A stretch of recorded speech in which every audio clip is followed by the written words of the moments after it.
pode para Jesus. Glória a Deus. É bom estar nessa noite junto com vocês. Assente-se, por favor. A minha esposa está bem aqui, ela gosta de ficar um pouco escondidinha. O primeiro pedido que ela faz é: me deixa por aqui por trás. Mas os irmãos conhecem a Manilda, né? E ela pertencia a uma outra igreja. E segundo ela, mudou de igreja por causa de lei. Glória a Deus! Brincadeira. Alguém convidou ela para ir congregar na Unida. Ela era de uma igreja que também batizava em nome de Jesus. Mas aí um dia convidaram para fazer uma visita na Unida. Ela foi lá em Alvorada, Rua 14.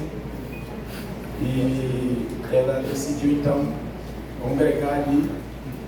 E tinha muitos jovens bonitos, jovens bem de vida, jovens estruturados, jovens mais antigos na igreja. E de repente ela se engraçou de mim, o mais feio. E pensa a luta, porque ela sempre foi muito bonita, né?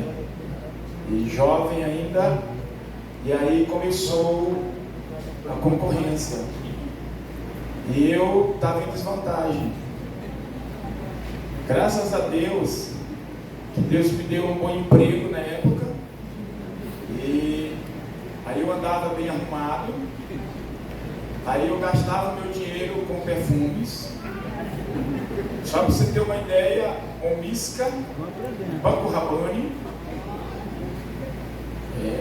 café, Lima Grife, só da França. E aí, um dia eu passando num semáforo, no carro que eu trabalhava, da empresa, trabalhava na Afogás, né? E encontrei umas frutas amarelas, bonitinhas. E eu perguntei: que fruta é essa? Eu falei: caqui. Eu falei: esse negócio vai dar certo. Caqui. E comprei e dei de presente. E ela se apaixonou pelo caqui. E aí foi abrindo portas, né? E aí fomos conversando e Deus foi abençoando. E um dia nós conseguimos vencer todas as concorrências, pastor Juvenal. E aí deu certo, casamos, graças a Deus. Assim que nós casamos, nós fomos embora para o Instituto Bíblico, Rio de Janeiro, e de lá já voltamos direto para a obra. Na verdade, nossa lua de mel foi no Rio de Janeiro, estudando a palavra de Deus, jejuando 3 vezes. Você já pensou enquanto a turma vai para hotéis bonitos, né? Nós fomos para Uriba e naquele tempo era pesado lá o estudo. E graças a Deus estamos até hoje servindo a Deus, na obra de Deus. Deus nos deu 3 filhos maravilhosos, estão muito bem estruturados na presença de Deus. Graças a Deus, não é orgulho, é bondade de Deus na nossa vida.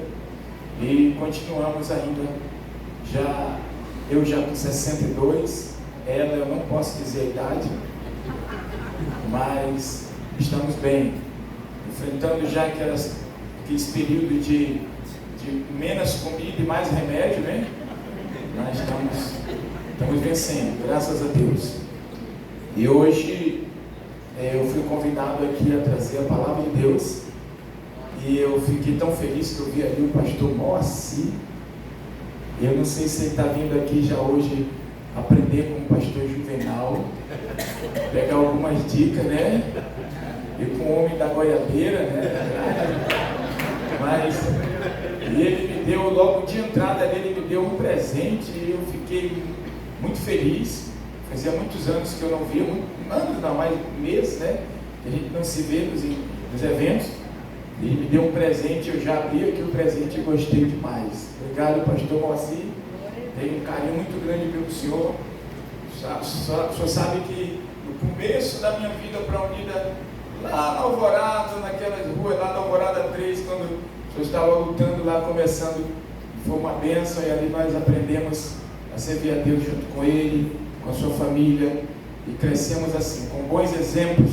Eu tenho bons exemplos nessa igreja, homens de Deus, amigos, homens bons, que têm, graças a Deus, nos dado a honra, o respeito, de poder ter o privilégio de falar para todos vocês. Obrigado, o nosso vice-presidente nacional, pastor Hilário, obrigado a toda membros da diretoria que estão aqui. Eu vi ali o pastor Werther, pastor Werther?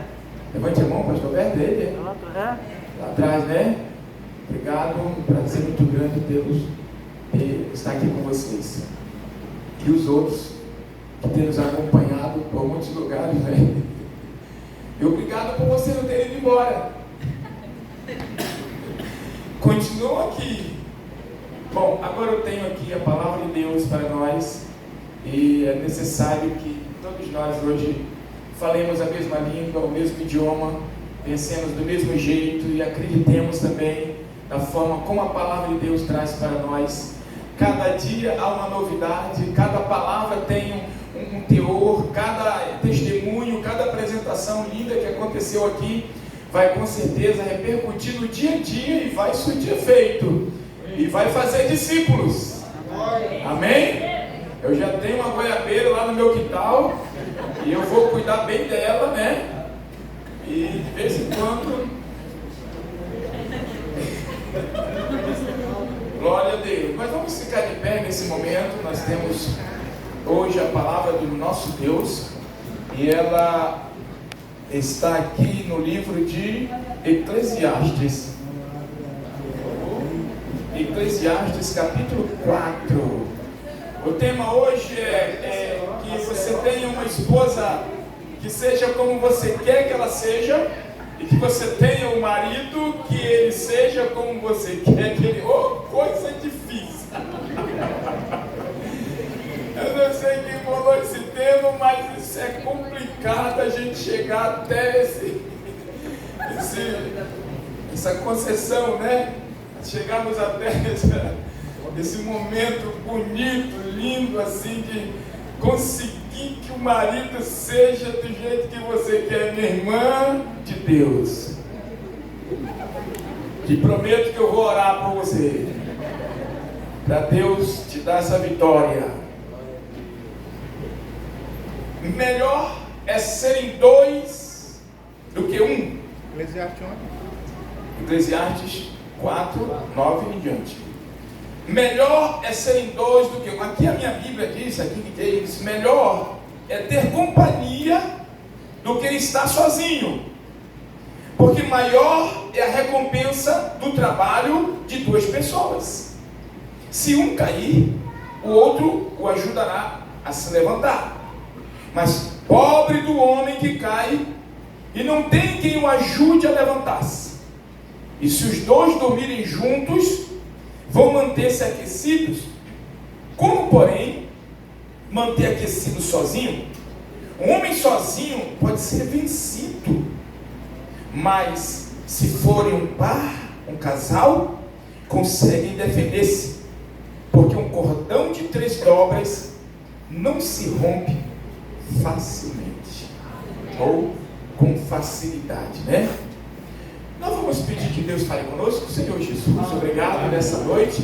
Senhor, um conteúdo que possa, meu Deus, nos ajudar nessa caminhada. Em nome de Jesus. Amém. Dê um aplauso para o Senhor Jesus Cristo. Hoje. Glória a Deus. Amém. Glória a Deus.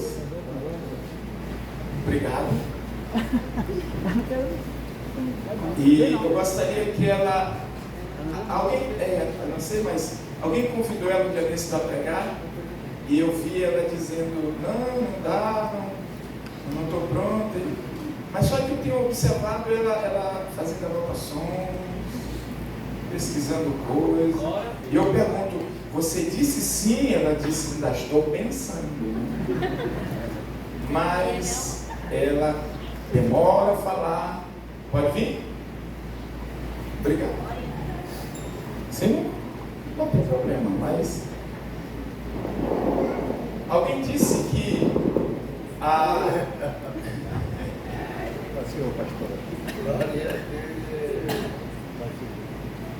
as palavras são mais valiosas quando você demora a falar.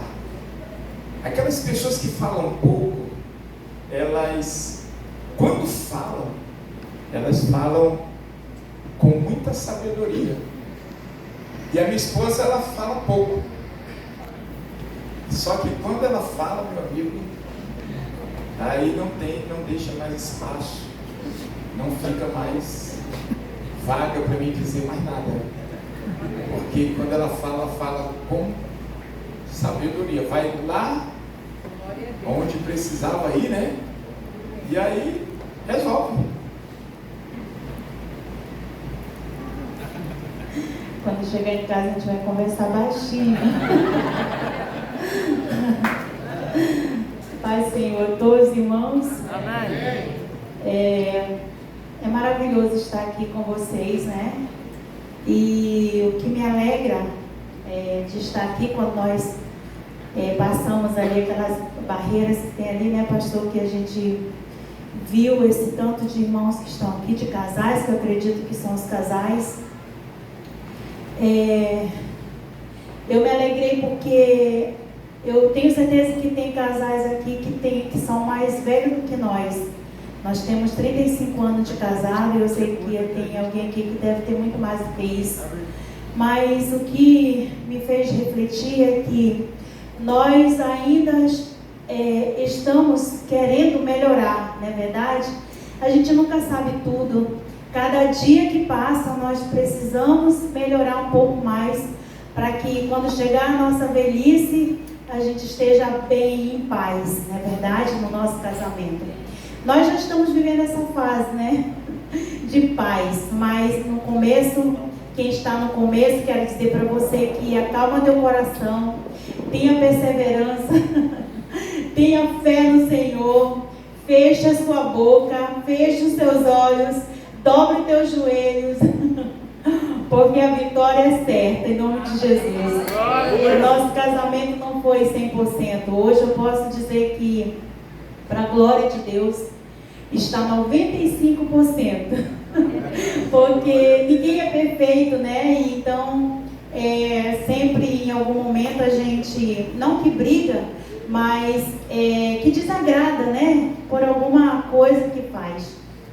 Tanto eu quanto ele, estou falando só dele. Mas, glórias a Deus por você que está aqui nessa noite, por você que ainda quer aprender, que está aqui para aprender um pouco mais, porque o que eu pude observar é que nós ainda, o teu casamento ainda é prioridade na sua vida. Se não fosse, você não estaria aqui. Não é verdade? E nós sabemos que o nosso casamento é a base de tudo. Se hoje os pastores que estão aqui têm uma igreja abençoada, é porque você tem um casamento abençoado. Nenhum casamento, nenhuma igreja é abençoada, é bem estruturada, se você não tiver um casamento também estruturado. Então, quando alguém me convida para pregar, a minha resposta é: eu não quero competir com ele. Ele é muito forte, né? Então deixa eu ficar quieta. Eu falo para ele: eu vou só orar por você, tá bom? Então é isso que eu faço, tá bom, irmãos? Eu estou conformada com isso. Eu só oro pelo meu esposo e ajudo no que é preciso. Eu acredito que ser uma boa esposa, ser um exemplo, isso faz dele um grande homem, né? Um grande pastor. Se ele não tivesse uma boa esposa, com certeza ele não estaria aqui nessa noite. Mas tudo isso nós devemos ao Senhor Jesus Cristo. Não é por nós, não é capacidade nossa, nunca será. É pelo Senhor Jesus. Uma coisa eu quero dizer para você, esposa, nessa noite, e para os esposos que estão aqui, vou finalizar. Para você ter um esposo fiel a você ele precisa ser fiel a Deus em primeiro lugar. E para que você também seja uma boa esposa, fiel ao seu esposo, você precisa ser fiel e amar primeiramente ao Senhor.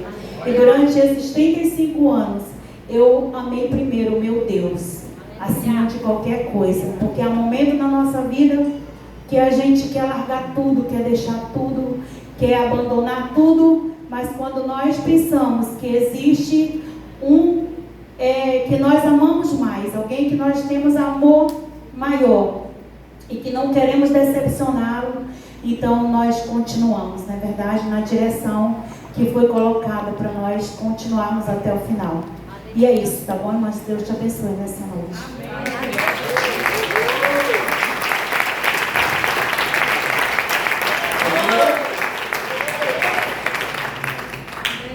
Vendo como eu devo a ela? Maridos, pastores, homens de Deus, seu ministério precisa ter colunas. E essas colunas, primeiro a esposa, depois filhos, depois a sua congregação. Senão, o que ela falou, se ela não fosse como ela é, eu não estaria aqui hoje, eu não seria esse homem que sou. Um dia o pastor José Ribamar me disse: por que o senhor não indica sua mulher para um cargo nacional, na filha de Sião? Eu disse: não, pastor, ela vai cuidar só de mim.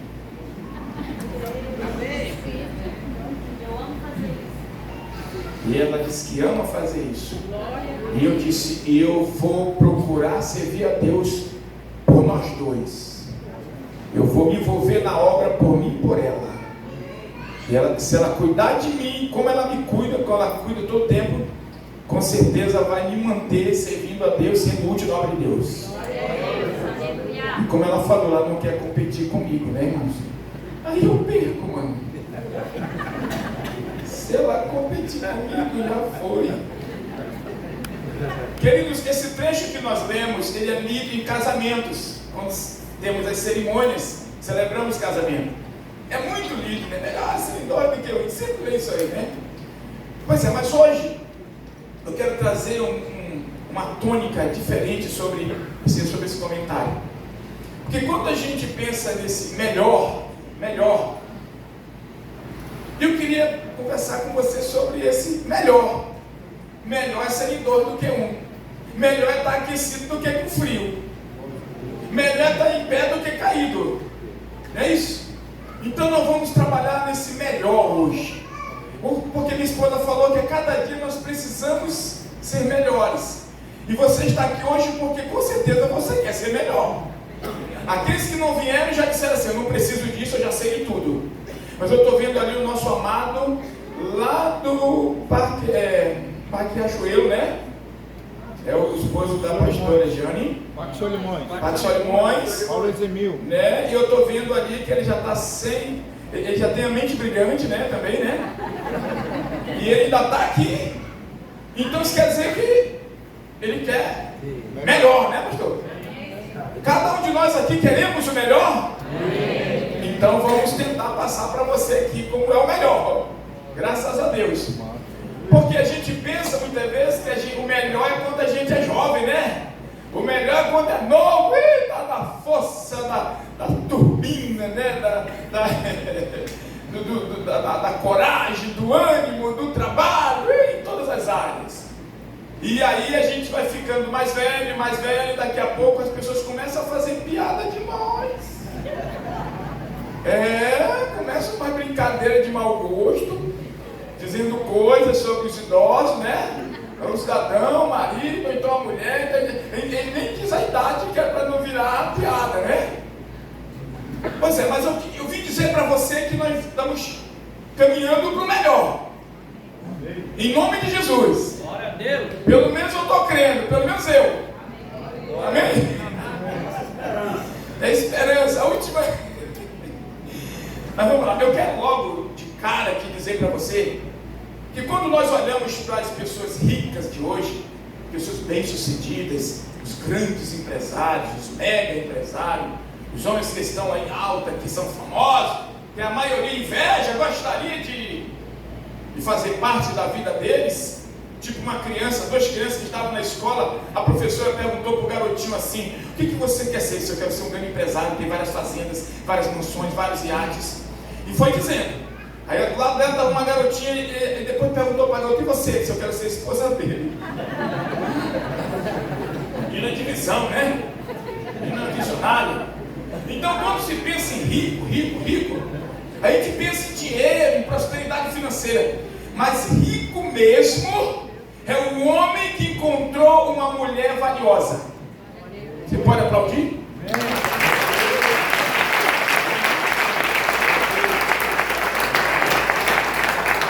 Agora, existe um problema que há uma diferença entre mulher valiosa e mulher cara. Uma não é a outra, por favor, não vá confundir. Tem mulher valiosa e tem mulher cara. A mulher cara é aquela, você sabe. 70 pares de sapatos, 17 bolsas, 40 vestidos. Mulheres caras, né? Mulher que só quer jantar fora todas as noites. E é por ali, assim, o café da manhã é ali no Vista Rio, ali na Ponta Negra, né? Um X caboquinho, 30 reais, 35, essas coisas, né? Então, mulheres caras são aquelas que querem coisas boas, coisas valiosas, coisas melhores, importantes, marcas, coisas da vida terrena. E a mulher cara, ela só pode oferecer, muitas vezes, para o marido a aparência, a beleza, aquilo que os valores, os recursos financeiros proporcionam. A aparência, aí turbina aqui, turbina ali, melhora aqui, transforma aqui, corta aqui, aumenta acolá, e assim vai. Mulheres caras. A mulher valiosa é aquela mulher que a Bíblia vai falar que ela excede o valor dos rubis. Uma comparação com uma pedra que deveria ser comparada com um diamante. Mas por que rubi? Rubis é uma pedra dura, uma pedra forte, é uma pedra que não se quebra facilmente. Então a mulher valiosa, ela não quer nada para ela. A mulher valiosa, ela quer para o marido o melhor.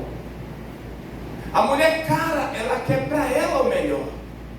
A mulher valiosa, ela quer para o esposo o melhor. Você está entendendo? Agora, quando inverte a coisa, note bem. O marido, ou alguns homens, ou uma grande parte deles, eles não querem a mulher valiosa. Eles querem a mulher cara. É incrível. Mas a maioria dos homens nessa terra, eles querem a mulher cara. Eles querem a limousine, o Camaro, o Lamborghini, né? Eles não querem o trator esteira. Porque não dá para ir para o shopping de trator. Não dá para passear com o trator, né? Então, só que o trator é que faz todo o trabalho pesado. Mas na hora, as pessoas preferem o que é mais caro. Então, hoje eu estou dizendo para você aqui o que é o melhor, a diferença do melhor hoje. A minha oração é assim, ó: Deus, não me dê nada que eu não tenha condições, capacidade, estrutura para cuidar, para administrar, para conviver. Porque se de repente aquelas pessoas que procuram o caro, isso também vale para marido, né? O marido caro, né? Se você é daquele tipo que quer um objeto muito caro, e vamos lá, eu quero, Senhor, Eu profetizo que aquela mansão vai ser minha dentro daquele condomínio. Alguém já fez isso? Mas olhe bem, faça isso, determine, mas antes disso, diga assim: Deus, me dê primeiro dinheiro para pagar pelo menos a taxa de condomínio. Que tem condomínio aí que só a taxa, o gasto que o cara gasta no condomínio é 5 a 10 mil reais. Aí o camarada vai querer uma mansão que só a taxa mensal de condomínio é 10 mil reais. E aí? Aí é melhor a invasão, né? Que está começando ali no final da cidade, que ali não paga água, nem luz, nem PTU, nem nada. Então preste atenção, porque o melhor que você quer. Opa, entender? Vamos chegar com vocês hoje aqui. O que é o melhor? Graças a Deus. Então vamos lá. O homem, a maioria dos homens querem o caro. Eles querem o que vai gastar mais. Eles não pensam. Muitas vezes que nós tínhamos uma irmã na nossa igreja que só de salão por mês, ela gastava quase 5 mil reais.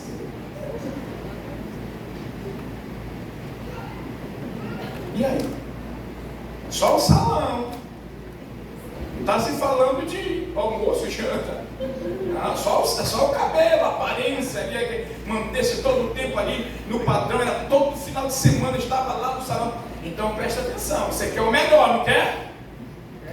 Então se prepare para o melhor hoje.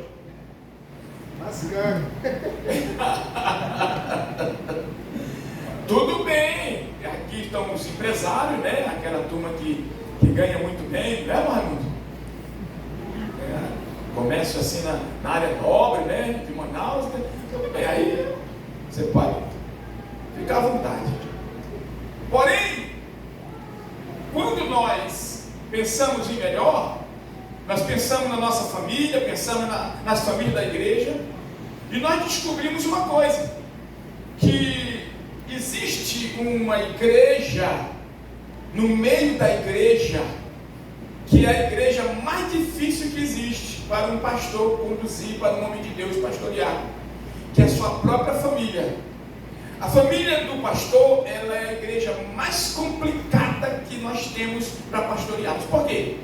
Porque eles nos conhecem, eles sabem quem somos, eles sabem como a gente acorda, como a gente dorme, eles sabem como é o nosso dia a dia, nosso linguajar, nossa maneira de conversar com a esposa, com os filhos. Eles nos conhecem, então eles sabem quem somos.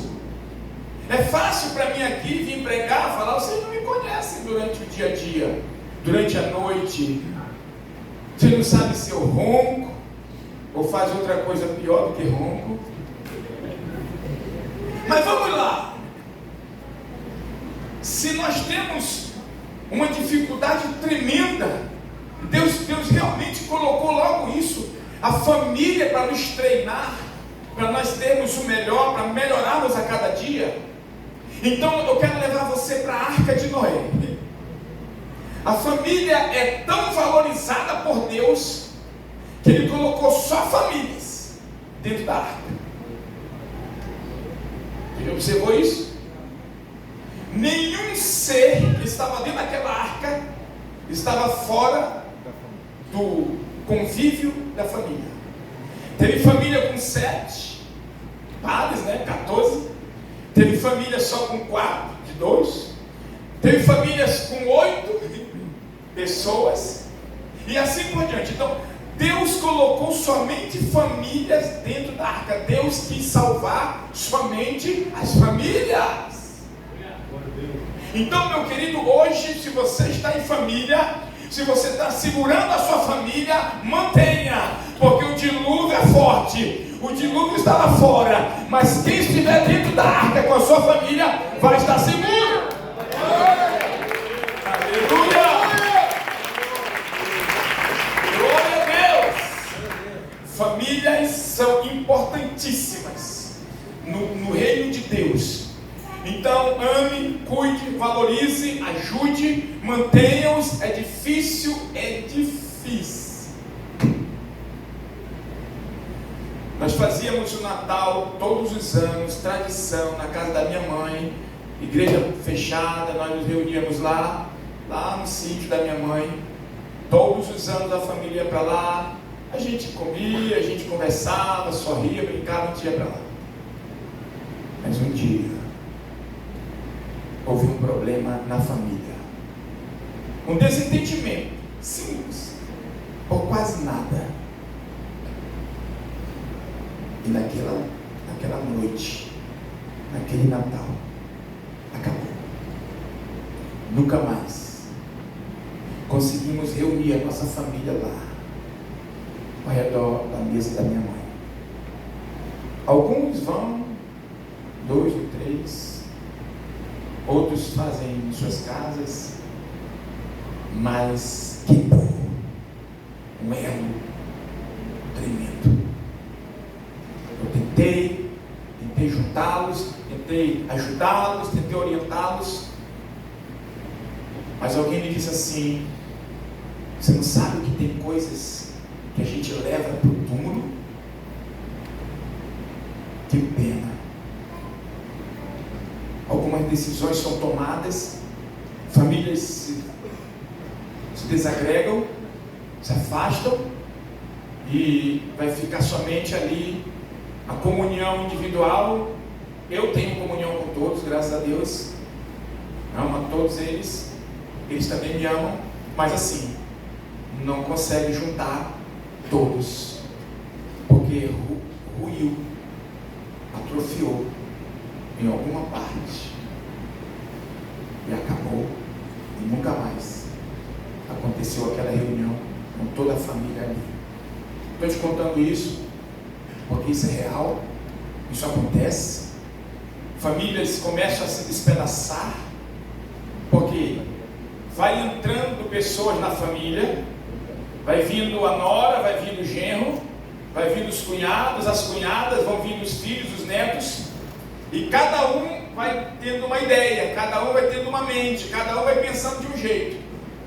E daqui a pouco um não concorda com algo, daqui a pouco se afasta, e você vai tentando, e tem muitas mães que estão aqui dentro hoje, senhoras de idade, que carregam o sentimento de tristeza, porque tem um filho que não fala com um filho, com um neto, com um bisneto, com alguém da família, e aí fica aquela coisa arranhada, e aí você luta, chora, ora, jejua, e parece que nada consegue mais trazer de volta aquela harmonia. Então, queridos, família é uma coisa tão linda, tão poderosa, mas tão frágil, que se você não tiver o tato certo, o conhecimento, se você não tiver a visão, se você não tiver uma forma delicada de reunir, de segurar, de mantê-los, você vai perdê-los. E depois que perde, é difícil você reunir novamente e trazer eles a pensar como você pensa. Então, enquanto está tudo bem, lute, mantenha. E uma das coisas que são elos entre famílias é o respeito. Quando acaba o respeito, acaba a amizade. Estamos vivendo numa época sensível. As pessoas têm os sentimentos, parece que feridos de alguma coisa, de algum lugar, de algum tempo. E aí eles vêm para a igreja, ou eles compõem uma família, e eles trazem alguma coisa na mochila lá do passado, que quando vão tirar da mochila são coisas que vão trazer para o futuro, para o casamento, para o lar, para a comunhão, sentimentos e mágoas lá de trás. E aí não consegue decolar depois de tudo isso. Mas eu quero passar para você aqui uma coisa que está no livro de Salmos 68, 4, 5 e 6, que diz assim: Deus é pai de órfão, é juiz de viúvas, é libertador de presos e é amigo de solitários. Glória a Deus. Os que estão só agora, dê um aplauso, por favor. Por que eu pedi que eles aplaudissem? Porque muitas das vezes é melhor solteiro, amados. Vou explicar por quê. Hoje estamos vivendo uma época de mulheres empoderadas, mulheres fortes, e estão certas.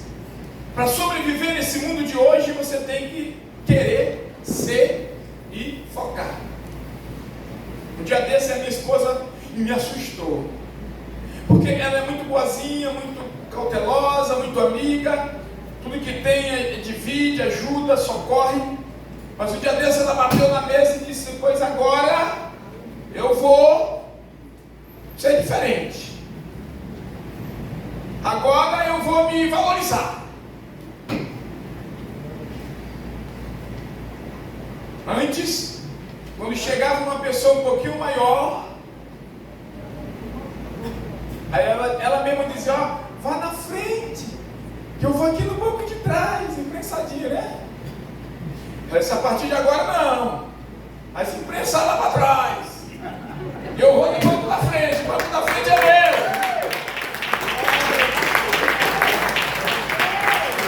Isso quando eu fiquei feliz, pois eu quase ia dizer para ela: pois eu sonhava com isso há muitos anos.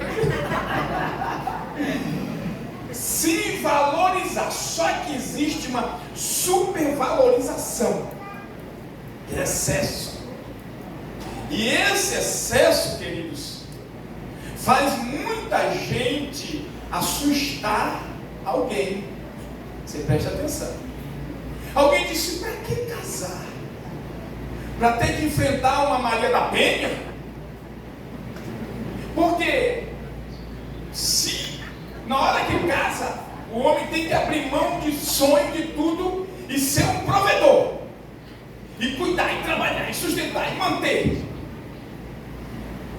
Só que na hora de falar alguma coisa, não pode falar nada. Porque se ele, depois de fazer tudo, trabalhar, ajudar, manter, sustentar, ele ainda querer impor as suas vontades, ele é tratado de tóxico.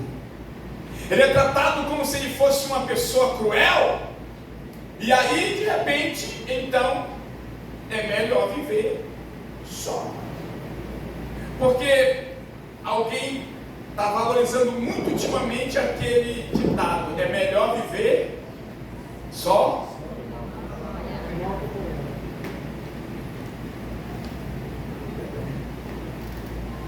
Algumas mulheres querem realmente um marido para bancar tudo.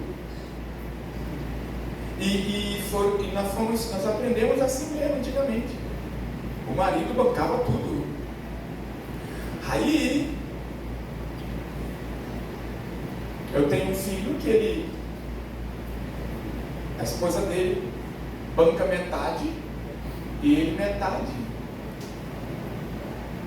E se ele não tiver aquela metade, ele vai ter que dar um jeito.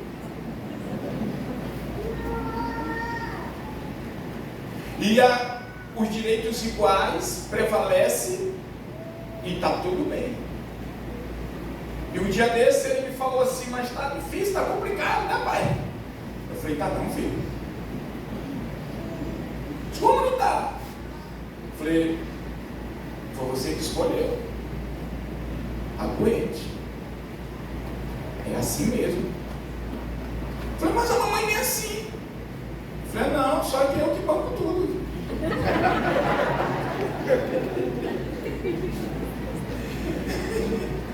Está tudo bem. Então vamos lá. Se você é aquele tipo de homem ou de mulher que casou, está sonhando em casar, está pensando em casar novamente, e você está pensando que de repente vai dar sorte de ter uma pessoa bem sucedida, com um bom emprego, que ganha muito mais, maravilha, mas cuidado, porque às vezes o dinheiro entra muito para a mente das pessoas, a valorização, a autovalorização, e aí então a pessoa que tem menos, com certeza em alguns momentos ela vai ser subjugada, vai ser cobrada, vai ser punida de alguma forma. E aí então o alfa vai ter que se matar para não perder a sua posição. E aí o pobre trabalha com a coluna toda torta, mas ele tem que trabalhar, porque ele sabe que ele não pode perder, porque há uma porfia dentro de casa Um querendo ser maior, um querendo ser melhor.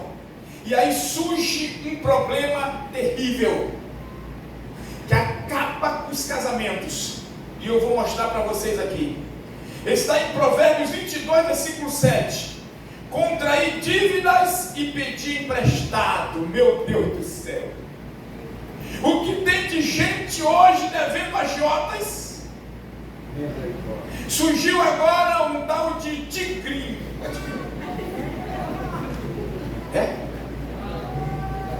É um negócio que aparece no celular de meio minuto, segundo agora é. Você vai ganhar, tá aí, tá tendo na tua conta, e só aperta aqui e tal, e joga. Aqui não tem ninguém endividado com esse diabo desse tigrinho não, né? Todos aqui estamos endividados com o leão da tribo de Judá, não é? Amém? Graças a Deus! Porque eu conheço pessoas que já estavam na mira dos matadores, porque estavam devendo dinheiro, e não é mixaria não. Era da casa das várias dezenas de mil. Amados, contrair dívidas e pedir emprestado, isso é um lobo faminto. Provérbios 22, 7. O rico domina sobre o pobre, e o que toma emprestado é escravo daquele que emprestou. Você quer ser escravo?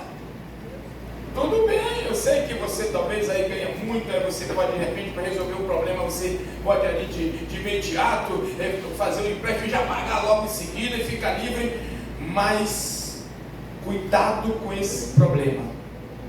Isso destrói casamentos de uma forma horrível.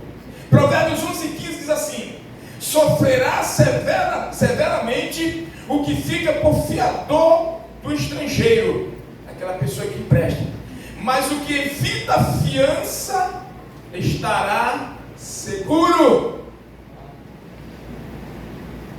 Nós temos uma irmã muito querida nossa, que ela emprestou o nome dela para comprar alguma coisa numa loja. O cidadão não pagou. Um dia desse eu estava com ela lá pela delegacia da Benção para resolver, porque você deu o nome para um parente dela, o parente não pagou, e aí começou uma confusão, ficar aí em conflito, a família está sofrendo, porque simplesmente não pagou. Mas é que sofrerá severamente que fica por fiador. Não é só pedir emprestado não, agora é você emprestar o seu nome, o seu cartão. E como as pessoas acham lindo um cartão, ainda mais se não for o deles. O deles eles já quebraram tudinho. Agora eles são apaixonados pelos que estão inteiros no bolso de alguém. Queridos, Deuteronômio 28:12, a parte B diz assim: o Senhor te abençoará, e tu emprestarás a muitos, mas tu não tomarás emprestado. Judeu não empresta nada para ninguém. Você sabia disso? Estão certos. Não emprestam nada para ninguém.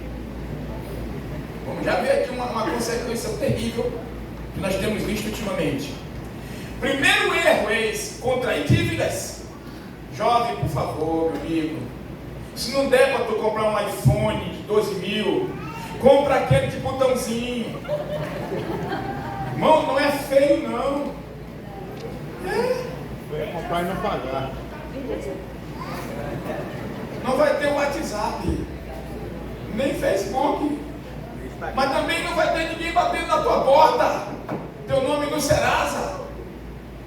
Então comece a se acostumar. O rico não compra nada caro. O rico, além de comprar barato, ele ainda chora para ficar mais barato. A pior coisa que tem é você ir passar um dia na casa do rico, você só come bolachinha e banana. Você vai para a casa do pobre, mano, é tambaqui, é maquinchã, é farinha, é ovinho.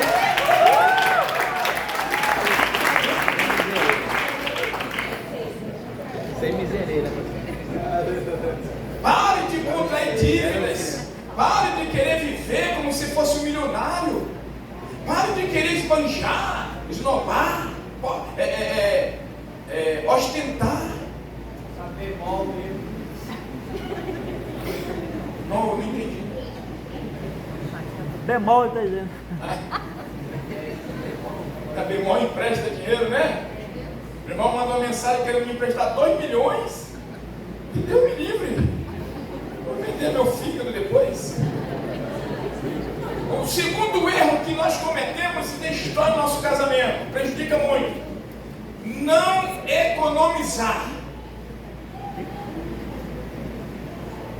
Não economizar. Alguém aqui que não gosta de RO? Alguém aqui que não come SOS? O que é isso? Não? O que é o SOS? Ovo. É ovo.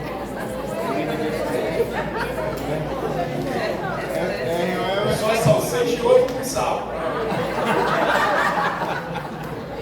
Mas tá caro, pastor. Tá. Salsicha e ovo tá caro. Não economizar. Olha o que Provérbios 21:20 diz assim, ó. 21:20. Tesouros desejáveis estão armazenados na casa do sábio, mas o insensato devora tudo no mesmo dia. Vai comer. Vai comer. Melhor estragar a barriga do que estragar a comida. Não pode sobrar. Irmãos, guarda um pouco para amanhã. Tem gente que acaba tudo logo ali mesmo. E se sobrar, não dá. Vem cá, dá um prato aí, dá um pedaço pra ti, dá um pedaço pro fulano. Guarda. Uma hora dessa, né? Não vai ter o dinheiro. E aí tem lá, eu guardei aqui, tem um negócio aqui que está congelado aqui, ó. Vamos logo trazer para cá. Então, o que não economiza, irmãos, ele vai trazer problema para a casa dele. Que tudo que vê quer comprar, né? Nem está precisando, mas compra. Só porque tem um negócio dentro dele, um negócio. Não vou dizer o que é não, mas tem um negócio dentro da pessoa que ele quer comprar. Tem gente, irmão, que quando quer comprar caixa de som, ele já tem duas, ele quer comprar mais uma, daqui a pouco uma maior, daqui a pouco aí mala, ele já tem uma mala, ele compra 2, 3, 4, ele faz coleção de tudo. Tem pastor aí que tem 53 gravatas. Ele só usa 3. Porque a gente gosta mais de... Já viu? A gente só sai mais com uma roupa que a gente mais gosta, até se acabar, né? Só usa mais aquela. Não tá lá, tem um monte de roupa lá. Muita coisa, muita peça. Tem gente comprando peça que ainda tá pensando que o carro ainda vai quebrar daqui 50 anos. Ele já comprou, e repete 2 quebradas, de repente pesar mais 2. 4 óculos. Um para o sol, um para a lua. Economize. Eu tinha esse problema, eu gastava. Comprava coisa desnecessária. Aí eu fui começando a observar que as coisas iam tanto perdendo valor quanto iam virando atrapalho dentro de casa. Aí agora eu estou juntando tudo para vender de uma vez só. Vamos ver se vai aparecer um mais louco do que eu para comprar. Graças a Deus quando aparece um, né, que compra e leva e deixa a gente livre e com dinheiro. Agora tem uma coisa aqui, que isso aqui é perigoso, é terrível isso aqui. Está em Provérbios 21, o 5 e o 6, a parte A do 6. Enriquecer de forma errada. Eu não vou nem enriquecer. Dinheiro, ganhar dinheiro de forma errada. Não tem nenhum mentiroso aqui dentro hoje não, né? Em nome de Jesus não tem. Sabe qual é mentiroso? É aquele que ele está bonzinho, trabalhando, mas quando chega no dia da perícia do INSS ele fica torto. Tem mentiroso aqui não, né? Aqui está todo mundo salvo, graças a Deus, né? Porque tem uma turminha de crente aí, e quando chega no dia da perícia ele deixa a barba crescer. A gente encontra e diz, irmão, o que aconteceu?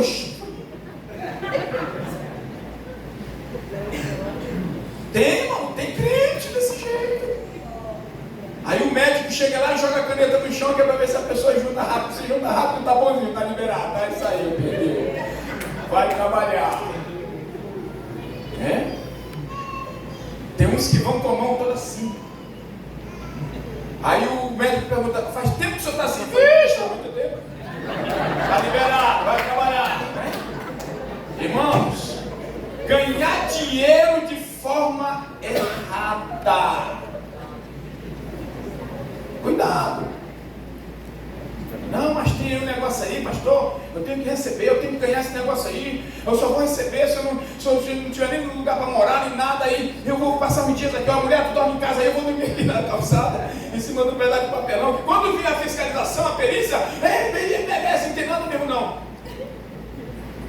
Graças a Deus, nessa igreja não tem ninguém assim não, né, irmão? Em nome de Jesus.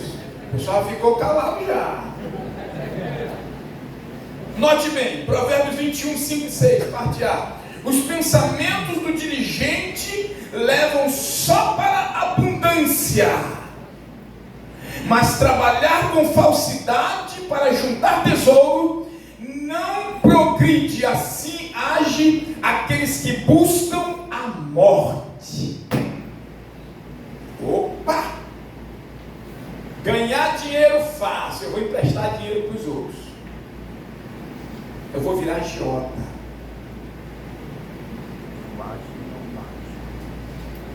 Busca o quê? A morte.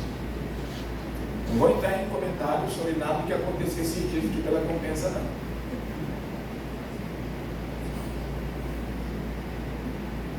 Isso é Bíblia. Isso aqui é a palavra de Deus.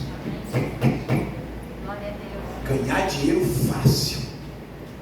Aqui, ó. Agora você quer ver Abacuque, capítulo 2. Encontra aí na tua Bíblia, Abacuque, capítulo 2. Nós vamos ler rapidinho. Eu tenho aqui. Eu vou ler nessa daqui. Abacuque, capítulo 2. Vamos ler alguns versículos, tá? Abacuque é lá no Antigo Testamento, né? Logo após, antes de Ageu. Abacuque, capítulo 2. Olha o que diz aqui, ó.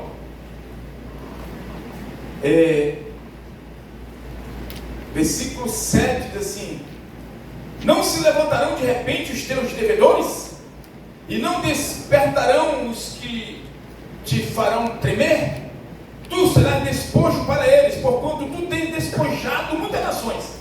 Todos os outros povos te despojarão por causa do sangue dos homens, da violência feita às terras, às cidades e a todos que habitam nela. Ai do que cobiça a injustiça, ganância para a sua casa, para pôr no alto do seu ninho, ou seja, na sua cobertura, no seu telhado, no seu lar, para escapar do poder da adversidade. Decretastes a vergonha para a tua casa, pois tu assolastes muitos povos e pecastes contra a tua própria alma. Porque a pedra clamará desde a parede, e as tábuas, as vigas, lhes responderão lá do madeirame, lá do telhado. Ai do que edifica a cidade com sangue, ai dos que fundam a cidade com iniquidade. Os caibros, as vigas, as tábuas vão se tornar testemunha contra aquelas pessoas que, mas eu sou laranja do deputado, do vereador, do fulano, do ciclano. Eu nem trabalho, pastor. Eu só assino a folha. Tem isso? Tem. Eu não preciso nem ir lá. O empresário, fulano, ciclano, algum beltrano aí que... não, mas eu estou lá colado. Eu sou cabo eleitoral. Eu trabalho de 4 em 4 anos. Aí eu recebo os 4 anos. Tem ninguém aqui assim não, né? Graças a Deus. Então a gente pode orar aqui, ninguém vai cair, né? Em nome de Jesus. Nós estamos todos fiéis na presença de Deus. Então vamos dar um aplauso para o Senhor Jesus. Ganhar dinheiro fácil, com falcatruas, com mentira, com propina, com engano, com a... Eu não quero trabalhar. Vou ganhar dinheiro fácil. Olha o que a Bíblia está dizendo. Busca a morte. Isso é a palavra de Deus, irmãos. Já pensou se muita gente ouvisse isso antes? Muita gente estaria vivo hoje. Mas nós não sabemos, não tivemos oportunidade, marcaram atrasado talvez esse evento hoje aqui. Isso acaba com famílias chorando, famílias sem rumo, família desesperada, família com agora algumas situações difíceis na vida. Quantas famílias estão assim? Pessoas que ganharam dinheiro fácil e hoje estão recebendo a consequência. E a Bíblia diz que Deus levanta os credores para ir lá. Aquelas pessoas lá que você emprestou, que emprestou de você, ou que fez alguma coisa, ou que talvez te deu algum dinheiro, vão te cobrar. E a Bíblia diz que vão cair em cima de você e vão te despojar. Estão fazendo, não tem ninguém fazendo negócio enrolado por aí não, né? Aquele negócio que de repente tem que assinar aqui uma nota, coloca um preço a mais, vamos superfaturar, o negócio é o Brasil. Uma beleza morar no Brasil. Aleluia. Pode tudo, né?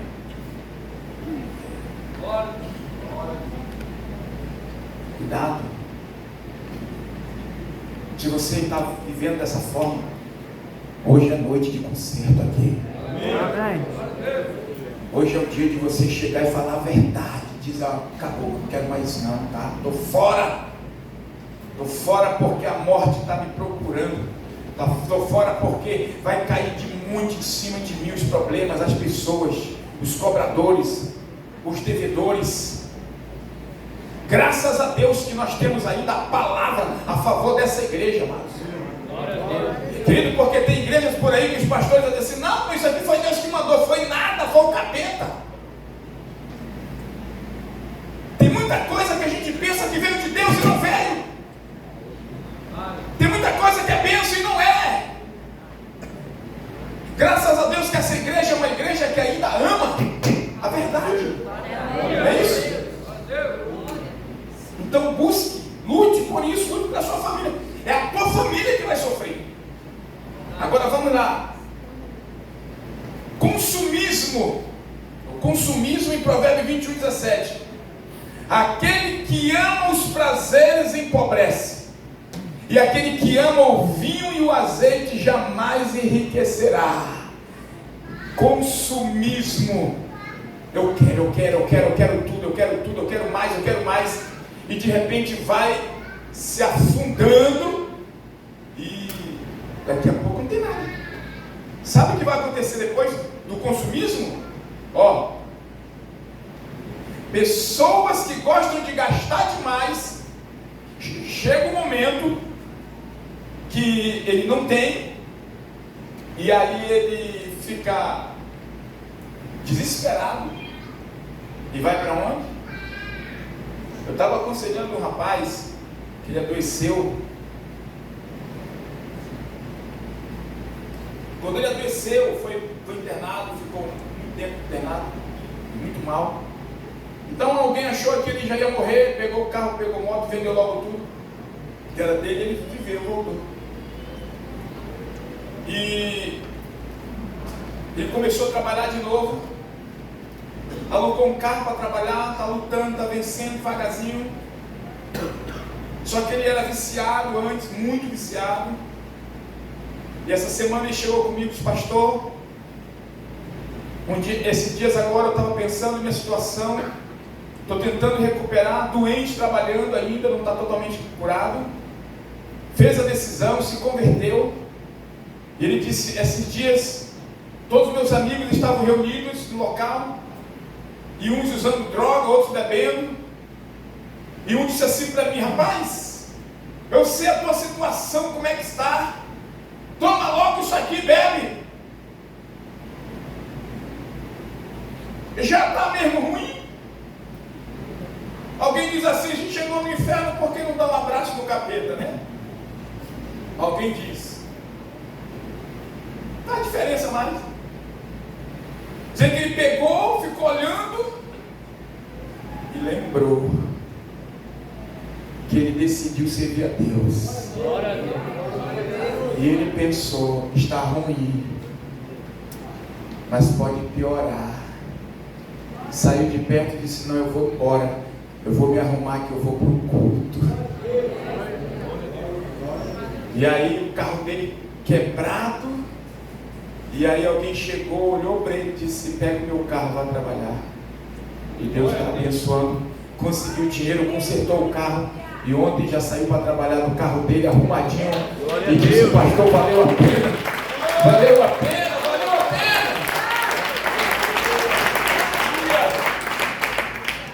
Queridos, vale a pena você se preocupar em ter esses cuidados na sua vida, porque senão você pode de repente estar se complicando. Agora, eu trouxe aqui também algumas coisinhas para você boa. Eu não sou só o correio da má notícia, não. Eu sou um pouco gente boa também, às vezes. Querido,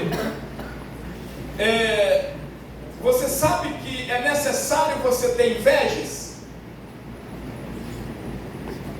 Sabia que é bom você sentir inveja? Ei, pastor, invejoso? Não, é pecado, inveja é pecado, está aí na Bíblia. Não. Tem 3 tipos de invejas.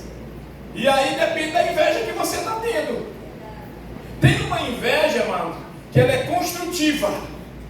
É aquela inveja que você olha para a pessoa e fala, você igual ele, eu já trabalhar também, eu vou criar vergonha em alguma minha vida. Essa é a construtiva.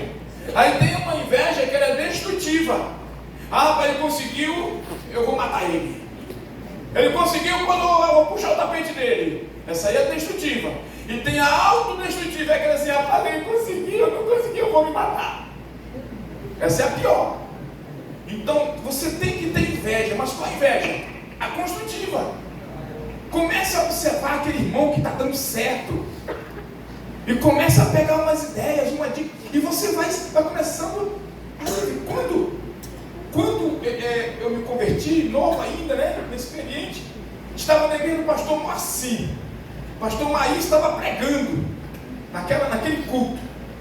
E eu admirava o pastor Maí, ele pregando, e pregava com toda aquela ousadia, né, aquela sabedoria. E eu admirava.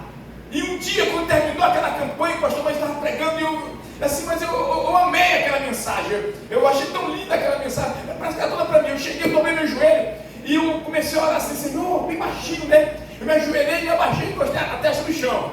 Lá na igreja do pastor Moacir, naquela plataformazinha lá, baixinha lá. Aí eu dizia assim, Senhor, eu quero ser igual esse homem.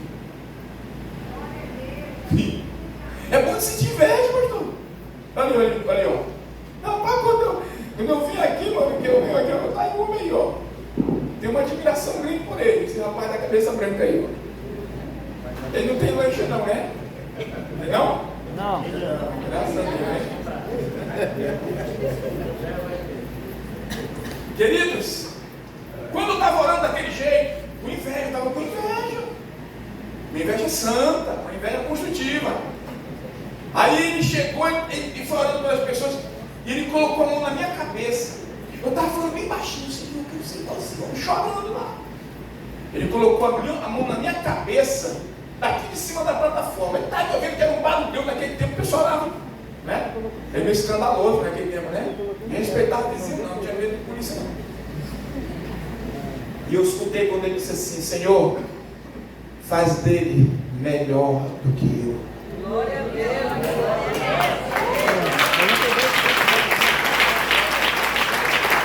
Glória a Deus. Dê a ele porção dobrada. Ele não ouviu o que eu falei, mas Deus ouviu. Comece a copiar modelos, homens, mulheres, irmãs. Mas eu vou cortar o cabelo também porque a irmã cortou. Porque a irmã cortou, mas 50 não cortaram. Glória a Deus. Por que tu só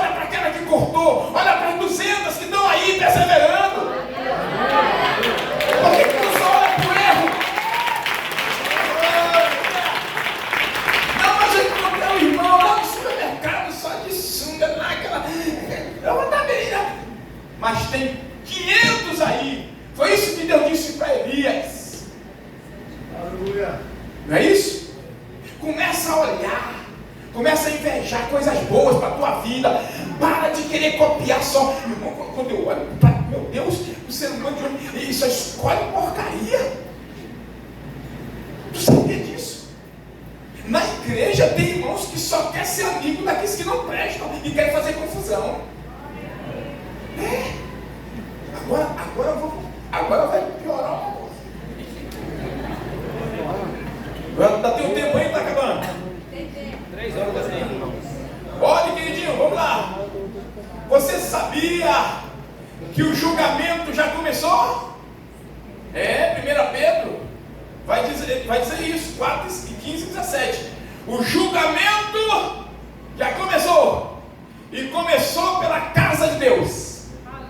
Oh, glória, eu fico tão feliz quando diz isso. Sabe por quê? A Bíblia está dizendo aqui, ó, o julgamento vai começar pela igreja verdadeira. Glória a Deus. Aí tu vê gente postando coisa, falando, criticando, e aí comentando. Aí você daí tem uns que fumam no repórter, aí comenta também. E aí posta, e aí compartilha. Ah, glória, vamos arrebentar a igreja, vamos falar mal dos irmãos e tal, né? Não é que tem uma turma que gosta de fazer isso? E pro Facebook começar a postar coisas contra a igreja? Não é verdade? Pois então se prepare agora. 1 Pedro capítulo 4, versículo 5, versículo 15 e 17. Olha o que diz lá. O julgamento da casa de Deus já começou. Agora, quando fala desse julgamento, ele vai dizer que tem 4 bases do julgamento. 4 itens que nós vamos ser julgados. Deixa eu explicar melhor. É casar, né? Mas nós vamos para o céu. Então precisamos ouvir isso aqui hoje. O julgamento da igreja vai se dividir em 2 partes. Ela começa na terra e termina no céu. Primeira parte do julgamento da igreja na terra: separação de joio do trigo. Escute. Segunda parte do julgamento da igreja no céu: galardão, tribunal de Cristo. E Pedro está dizendo aqui: o julgamento já começou, e começou pela casa de Deus, pela igreja verdadeira. E ele está dizendo assim: se vai começar pela verdadeira, onde é que vai comparecer as outras, né? Oh, glória! Se está começando por nós, então nós estamos na igreja do Senhor Jesus Cristo. Oh, aleluia! Agora, nesse julgamento, não sofra como é que diz aí? O versículo 17. Não sofram como? Já encontraram? Não sofram como ladrões, malfeitores. O que mais? Praticando o mal. Malfeitores, o que mais? Quem se intromete no negócio dele. A última. Não sejam condenados como mexeriqueiros.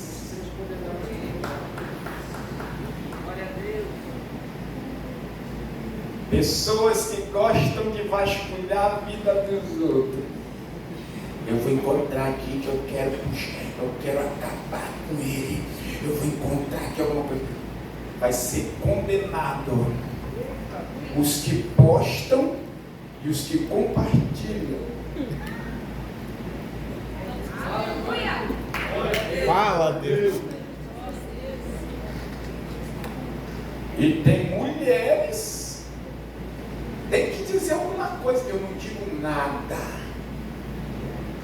eu nem vejo, eu nem ouço, pastor Juvenal.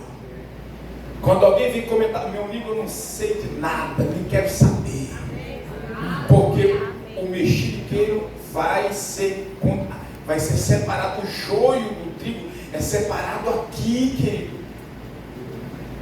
O ladrão inclui tudo, aquele que rouba as coisas mesmo dos outros, mas inclui aquele irmão que não devolve o seu dízimo, mas inclui também o pastor que gasta o dízimo do irmão com besteira. Isso tudo é ladrão. Aí por causa desse, aí o mundo está falando de nós. Aí eles arrebentam a igreja por causa do dízimo. Porque alguém roubou, de verdade, roubou mesmo. E aí? Dá para dizer que não? Não, não pode dizer que não. Mas essa última aí, o que vai ser condenado, aquele também que se intromete na vida dos outros, em negócios alheios.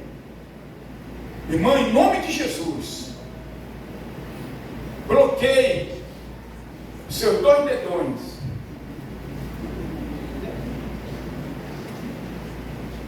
Não é para bloquear, não, a pessoa não, são os dedões, são eles que... Então, se você quer ser abençoado, prosperar, ver a tua família larga na presença de Deus, então começa a... Minha esposa disse, fale pouco, comente pouco. Não é o que você está vendo aí na internet que você começa a postar e comentar, é verdade, isso é assim mesmo. Não, cuidado, porque a primeira parte do julgamento é aqui na terra e a separação de joio do trigo. Cuidado, cuidado mesmo. Bom, coisa boa agora para nós nos alegrarmos no final. Deixa o vinho novo melhor no final, né? Primeira coisa, para você ter tua família abençoada, você precisa ter um bom nome. Um bom nome. Você precisa ter o cuidado de zelar pelo seu nome.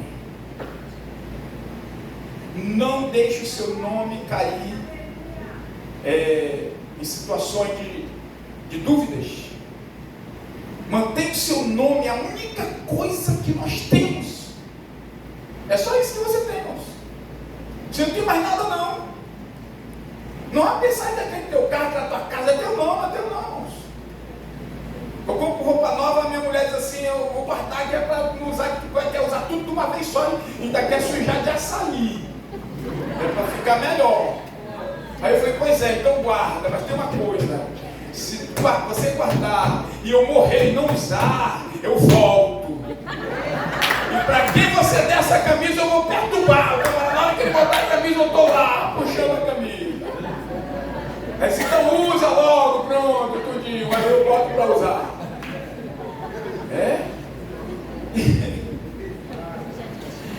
Queridos, nós precisamos ter esse cuidado. Por quê? Porque se nós vamos, depois no final, a única coisa que vai ficar é só o nosso nome. Pastor João, só lembra de quem? Pastor Beni, né? Sabe de quê? Do nome dele. Não, tá vendo que eu vi uma foto, Pastor Beni? Foram, ultimamente, lá no Rio Jatapu, acima do Rio Atumã, na aldeia Santa Maria, que fica no pé da primeira cachoeira. Eu estive lá. E lá tem uma placa, Igreja Pentecostal do Brasil, na aldeia, lá no Barracão. E dá o nome do pastor Beni lá. E foram várias pessoas tentar tirar aquela placa já de outras denominações. E os índios se reúnem e ficam bem na porta da igreja assim, aqui não. Quem construiu essa igreja foi Beni, está ali o nome dele. É a igreja do Beni, então ninguém vai tirar a placa não.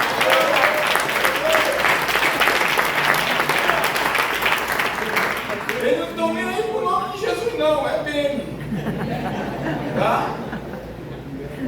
Então, queridos, o seu nome vai continuar, então zele por ele, cuide dele. E lá em Provérbios 22:1 diz isso: mais vale o bom nome do que muitas riquezas, ser estimado é melhor do que o ouro, do que a prata. Meu Deus.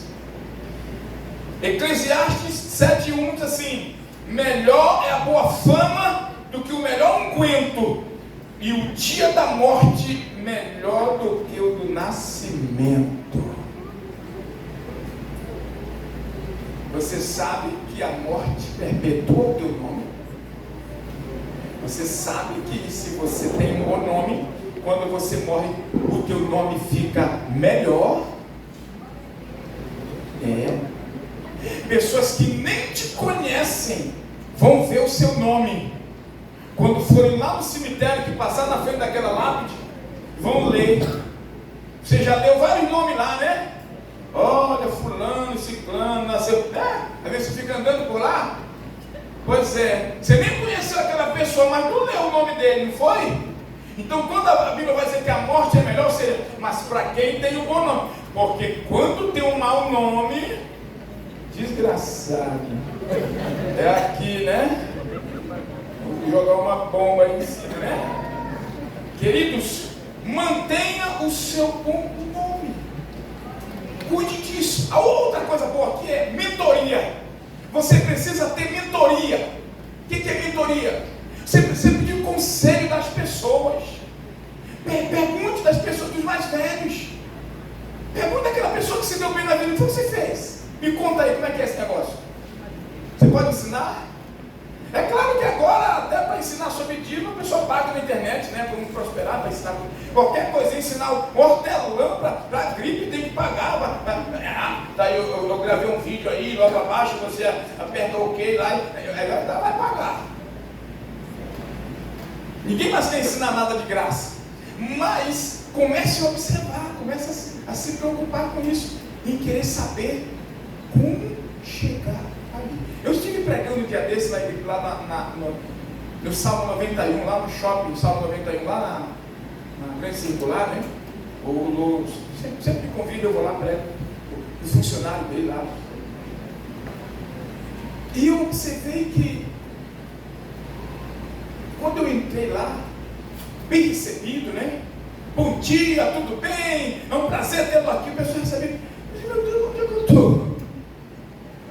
Aqui em Manaus não tem esse atendimento, não. Aqui em Manaus, meu amigo, o vendedor está lá, o celular dele. Foi não, pode falar. Aí se você reclamar, ele vai dizer assim, a mercadoria minha envelheceu, pode ir embora. Tá vendo? Opa. Manaus é cruel o atendimento, tá?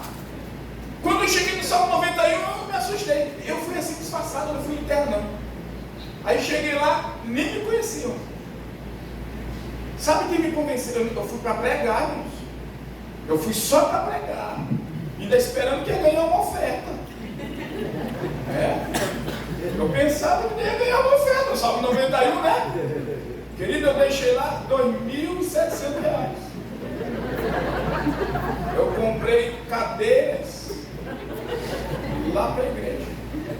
Aí ele por bondade, ele tirou 1.000. Eu ia deixar 2.700, ele tirou 1.000, eu paguei só 1.700, graças a Deus.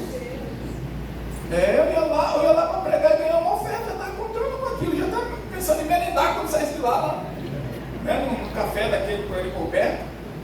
Não, deixei meu cartão, ficou seco lá. Aí ele pediu logo no débito lá. A maneira, o atendimento, aquela forma. E quando eu subi lá para pregar, eu passei isso para eles. Eu falei, olha, vocês querem ser grandes, vocês querem ser importantes, vocês querem ter a empresa de vocês, vocês querem trabalhar sempre aqui no Salmo 91 de funcionário, ou vocês sonham com amanhã, algo melhor, algo maior, algo mais importante? Aí eu falei, então vocês vão ter que fazer uma coisa. Primeiro, vocês vão ter que viver aqui como se vocês estivessem trabalhando no céu, lá dentro do céu já. Vocês vão ter que mostrar para as pessoas felicidade, alegria. E eu contei para eles a história de Jefté. Jefté é um exemplo para a família tremendo. Jefté, ele era filho bastardo, ele foi expulso de casa. Os irmãos, quando os pais morreram, que eles foram partir a herança, disseram, manda esse garoto embora, porque quando ele for repartir, ele vai querer tomar uma parte, ele não merece, ele não tem direito, ele não é filho legítimo. E Jefté foi embora, foi morar numa cidade distante de todo mundo. E lá ele aprendeu a usar o arco, a espada, a lança, e se tornou um grande guerreiro. E um dia os inimigos atacaram Israel pela banda de Gileade. E eles não tinham ninguém para lutar, não tinham um exército. Gileade estava desprovido de soldados. Então eles lembraram de Jefté e foram lá. Os líderes da cidade foram lá convidar Jefté para vir trabalhar, lutar por eles, guerrear por eles. E ele disse: agora vocês me expulsaram de lá, agora vocês querem que eu volte? E eles disseram: não, nós queremos que você volte. E ele disse: eu só volto com uma condição, se eu me tornar o líder de vocês. Tudo bem, você vai se tornar o líder se você ganhar essa batalha. Ele foi. E quando ele saiu para a batalha com os soldados, com os amigos deles, ele fez um juramento. E ele disse que se ele vencesse aquela guerra, o que ele faria? Lembram? Quem saísse na porta da casa dele quando ele voltasse da guerra, ele ofereceria em sacrifício a Deus. Sabe por que Jefté disse isso? Porque ele pensava que era a sogra que ia sair, ou um cunhado daquele tipo assim, meio alguém mais ou menos assim, né? Ele pensou que era homem, ele não imaginava que era a filha única, irmãos. E Jefté vai para a guerra. Agora preste atenção, eu posso descer um pouco aqui? Imagine essa cena. Isso aqui é família, tá? Não tem nada a ver com família, como assim? Jefté estava na guerra lutando. E enquanto ele lutava,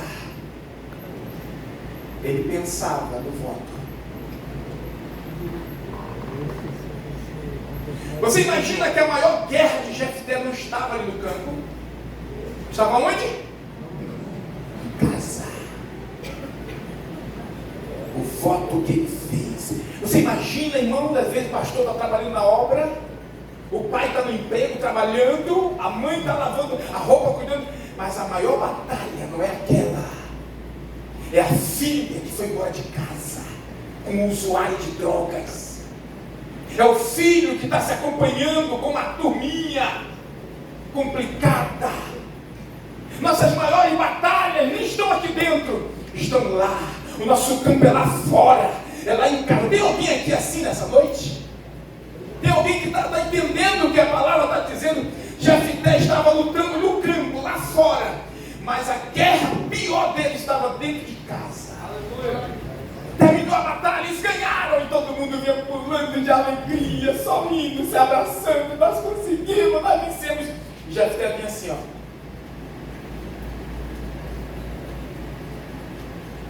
Talvez um soldado dizia: comandante, se alegre, deu um espurinho para cima, sorria. Não posso. Já pensou?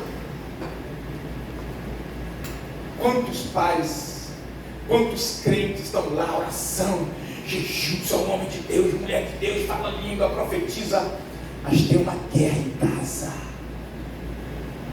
Estão vivendo um conflito, uma batalha lá com os parentes, com os filhos, com os irmãos.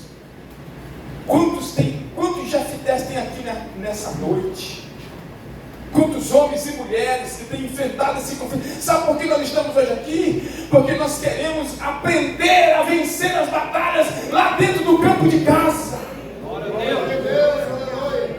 Porque tem muita gente aqui dentro que adora, que canta, que louva, mas lá em casa a vida é diferente, é choro, é lágrima, é sofrimento, é tristeza, é angústia. E Jefté vem voltando, andando, triste pelo caminho. E quando ele vai chegando, talvez Jefté nunca queria voltar mais. Tem pai aqui dentro nessa noite que sente vontade de nem voltar para casa, porque a mulher é terrível. Tem filho que não quer voltar mais por causa do pai, da mãe.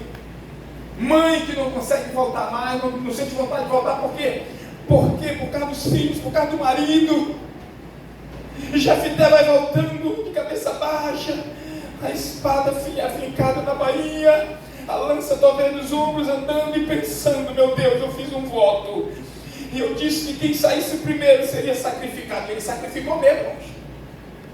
Os judeus comprovam que foi sacrificado realmente. Tem pregador tentando, todo mundo tem que dizer uma coisa, mas ele cumpriu com a promessa dele.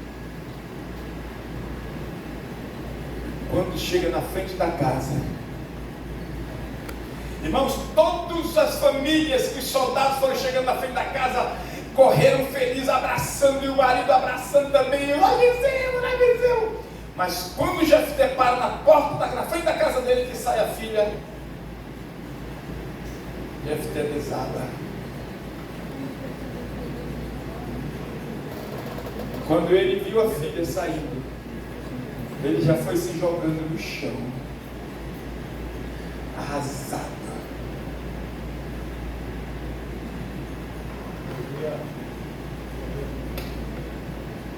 É assim que está a tua vida?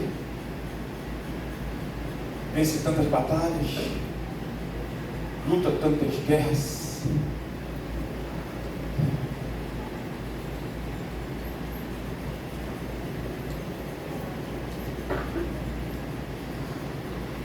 Eu quero ler com você algo agora. Aleluia. Fique de pé, por favor. Para você, glória a Deus. Glória a Deus. Eu quero que você preste bem atenção, principalmente os homens, os pais, né? As mães que aqui estão. Quero que você escute, por favor, porque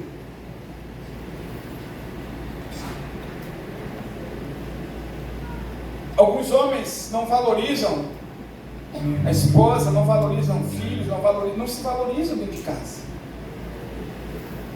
Lembra que eu te disse, eu comecei dizendo que o homem mais rico é aquele que encontra uma esposa valiosa, uma pedra preciosa? Então preste atenção no que você vai ouvir nesse momento. Veja se você não se identifica com essas palavras.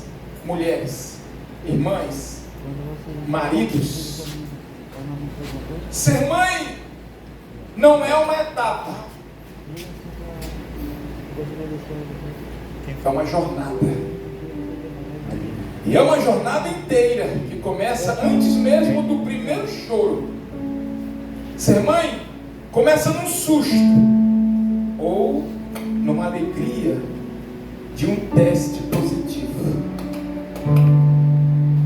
Ser mãe passa pelas noites em claro, pelos choros sem tradução. Lembra quando ele chorava que você não sabia o que era?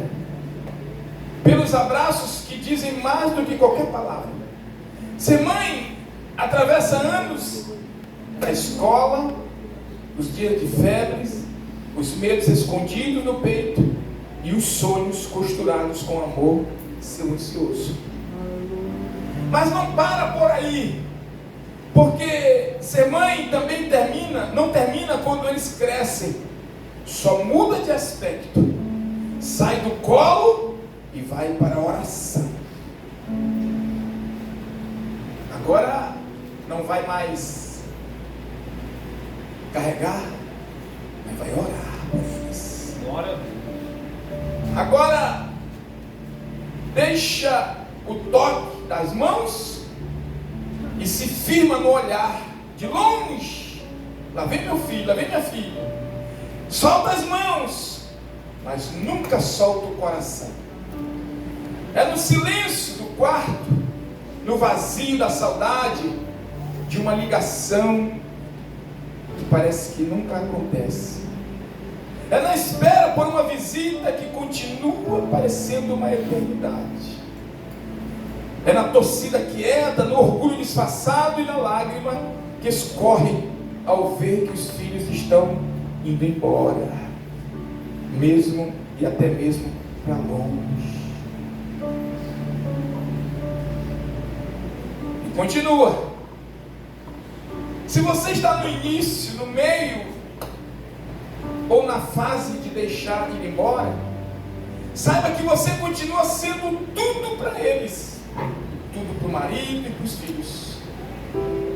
Você ainda é lar, casa, né? É base, amor. Você ainda é o sustento, ainda que você nem perceba. Hoje, essa homenagem é para você que já viveu todas as versões de si mesmo, por causa dos seus filhos. Você que aprendeu a ser forte quando queria apenas um colo, que segurou o mundo com uma mão, e os filhos e o marido com a outra. Que nunca desistiu mesmo quando ninguém viu e nem valorizou o teu esforço.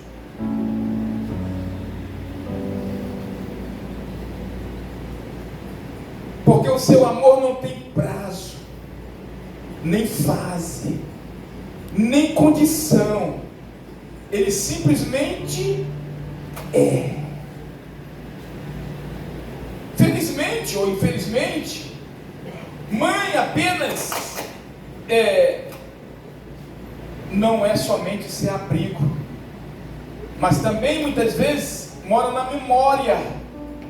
Mãe é a oração que protege de longe, é a saudade boa, a presença constante, amor que atravessa o tempo. Você sempre será o coração pulsando, porque ser mãe é isso, é permanecer para sempre, mesmo que o mundo inteiro mude. Queridos, talvez você vive de momentos, agora de um jeito, depois de outro.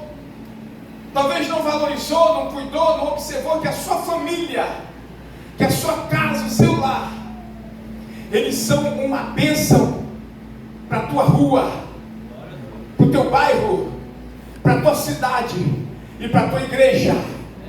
É o teu talento, é a tua perseverança, é a tua fidelidade, é o teu exemplo, é o teu modelo de vida, de família, que está abençoando a tua congregação. Sabe por que a tua igreja ainda não caiu? Porque a tua família ainda está de pé. Se a tua família permanecer de pé, a tua igreja vai continuar de pé. Aleluia! Então lute pela tua família, não é só pela tua família não. É porque se tu lutar pela tua família, a tua rua, o teu bairro, a tua cidade, o teu estado, o Brasil, se cada família fizer a sua parte, o Brasil todinho vai ser abençoado, o Brasil todinho vai ser estruturado, o Brasil todinho vai ser alcançado, e depois vamos para longe, para fora do Brasil, porque o modelo, o exemplo, somos nós. Só que a gente quer que os outros façam, e se nós começarmos pela nossa família, abraça, fortalece, segura. Uma mão segura em Deus e outra mão segura a tua família. Se o teu braço não se romper, vocês vão conseguir chegar juntos na presença de Deus naquele dia. Aleluia! Glória a Deus. Dê um aplauso para o Senhor Jesus nessa noite. Família, irmãos. Obrigado, que Deus abençoe. Pode palmas ao Senhor Jesus. Aleluia. Obrigado, pastor Batista, pela mensagem, pela palavra. E a família é a base de tudo. A palavra de Deus diz: bendita é a nação cujo Deus é o Senhor. Sabemos que Abraão foi o pai de uma grande nação, porque Deus estava com ele. Glória a Deus. Ele foi obediente à voz de Deus. Ele cumpriu aquilo que Deus pediu para que ele cumprisse. E isso trouxe uma estrutura na sua família. Então, o segredo é a obediência à palavra de Deus, para que nós possamos ter uma família abençoada. Bem-aventurado o varão, que teme ao Senhor e anda no seu caminho. Nesse momento eu quero convidar você a chegar aqui na frente. Se você precisa de repente fazer uma reconciliação, o esposo com a esposa com o esposo, você precisa chegar no altar, você precisa pedir perdão por algo que você fez, e isso não é amanhã, é hoje. Eu quero convidar você a chegar aqui na frente, nós vamos orar por você nesse momento, em nome do Senhor Jesus. Chegue, todos os irmãos, todos os casais, toda a igreja, chegue aqui na frente do altar, aleluia, para nós orarmos juntos nesse momento. Louvado seja Deus. Cadê os músicos? Não é vergonhoso o homem pedir perdão. Eu me lembro que mais ou menos no ano de 2013 eu ainda congregava lá no Cidade de Deus com o pastor Natanael, e teve uma ceia seccional, e o pastor Nisael Menezes, alguns pastores, irmãos conhecem o pastor Nisael lá no Cidade de Deus. Ele tinha uma irmã que sempre ela se afastava do caminho de Deus, e ela tinha alguns vícios, e naquele dia, aquela irmã, naquele mês, aquela irmã, ela tinha se reconciliado com o Senhor, e ela foi para a ceia, e naquele momento, quem estava ali ministrando era o pastor Azarias, pastor Azarias Golvin. E depois da ceia, todos ceiaram, e ele disse assim: eu quero chamar os casais a vir aqui na frente. E pediu para que os esposos segurassem na mão da sua esposa, ficassem de frente um para o outro. E ele disse: se tiver algum casal que queira se perdoar, que queira pedir perdão do outro, esse é o momento. E naquele momento, aquela irmã já tinha se reconciliado antes.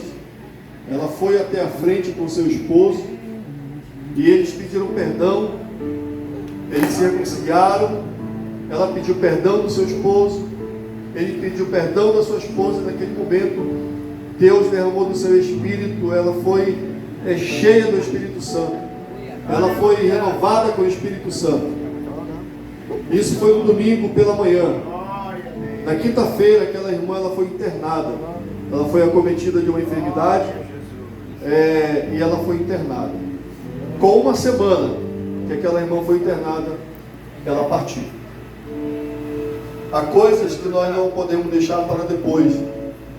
Há coisas que nós devemos fazer agora, porque talvez depois, talvez amanhã, não dê mais tempo de fazer. Tem coisas que nós devemos consertar agora, tem coisas que nós devemos resolver agora, não é amanhã. Quando o profeta Elias, ele foi oferecer o sacrifício a Deus, ele disse que deveria se consertar o altar naquele momento. E o altar foi reparado, e ele ofereceu o sacrifício a Deus, e Deus aceitou o seu sacrifício. Então, se há necessidade nesse momento de algum casal, de algum marido, de alguma mulher, de alguma esposa, pedir perdão do seu esposo por algo, o momento é agora. Se há algum esposo que precisa pedir perdão, que precisa resolver algo com a sua esposa, o momento é agora. Amém? Gostaria que os casais segurem na mão da sua esposa, fiquem de frente um para o outro. Glória a Deus. Quero chamar o pastor Hilário. Amém? Chegue aqui, pastor Hilário, para... Amém. Olhe para a sua esposa. Olhe para o seu esposo. A Bíblia diz: marido, ame a sua mulher como Cristo amou a igreja. E diz: esposa, seja submissa ao seu marido, seja obediente ao seu marido no Senhor. Não é fora do Senhor. A obediência é no Senhor. Esposo, ame a sua esposa no Senhor. Talvez se o amor está se esfriando, o amor está se acabando por algum motivo, esse amor ele pode ser aquecido novamente no Senhor. Deus ele pode aquecer novamente o amor dentro do teu coração. Deus ele pode restaurar novamente o amor. Deus pode restaurar novamente a comunhão, o afeto entre o casal, entre a família. Deus, Ele pode restaurar. E se você tiver algo nesse momento a falar para a sua esposa ou para o seu esposo, você pode falar bem baixinho no ouvido. Não precisa ninguém ouvir. Se você precisa pedir perdão, não precisa ninguém ouvir. Você pode falar no ouvido do seu esposo. Você pode pedir perdão no ouvido da sua esposa. Você quer viver com a tua esposa, com o teu esposo? Você quer viver na presença de Deus? Aleluia, Deus poderoso. Pastor Hilário, vamos ungir em nome de Jesus cada casal. Deus bendito, Deus de glória, nós oramos, Senhor Jesus, por cada casamento neste momento. Oramos, meu Deus, para que sejam fortalecidos. A tua palavra diz que o cordão de três dobras, ele é mais difícil de se arrebentar, Senhor. Deus, esteja no meio deste relacionamento, no meio desta comunhão, no meio deste casamento, Senhor. Seja aquele, ó Deus, que restaura, aquele que abençoa, aquele que fortalece, Senhor, aquele que traz, meu Deus, aleluia, o perdão, em nome de Jesus. Se você está pedindo